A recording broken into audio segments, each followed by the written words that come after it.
projet, c'est d'accueillir 8 jeunes du coup de Palestine âgés de 18 à 25 ans, filles et garçons, avec 2 accompagnateurs pour pouvoir leur faire découvrir notre ville, le quartier de Villeneuve.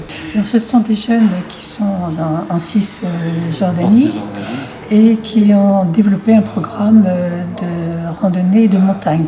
Alors, ce qu'ils sont en commun, j'ai envie de dire, c'est un peu comme la zone A et la zone C. Alors, c'est quoi cette zone A et cette zone C?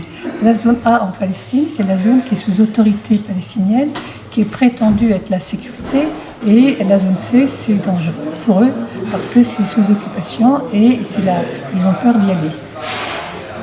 On pourrait dire qu'ici, pour les jeunes de la Villeneuve, leur zone A, si on peut parler comme ça, c'est le parc.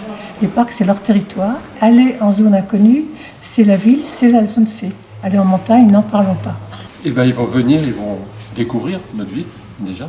C'est une sacrée découverte. Et puis ça va mettre aussi une petite parenthèse à ce qu'ils vivent dans leur pays. Et puis de confronter aussi leur expérience avec les jeunes du quartier de la Villeneuve. Oui, ils vont parler de ce qu'ils vivent, de ce qu'ils ont envie de faire, de leurs rêves, de leurs projets, et de mettre en commun un peu les projets de ces jeunes-là.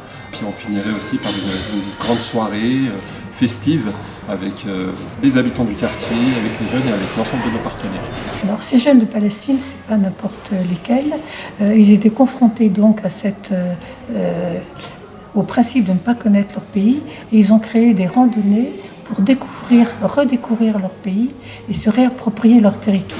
Ils ont développé un programme d'escalade et ils ont, au bout de 3 ans, été formés par la Fédération des clubs alpins français pour obtenir leur diplôme d'escalade.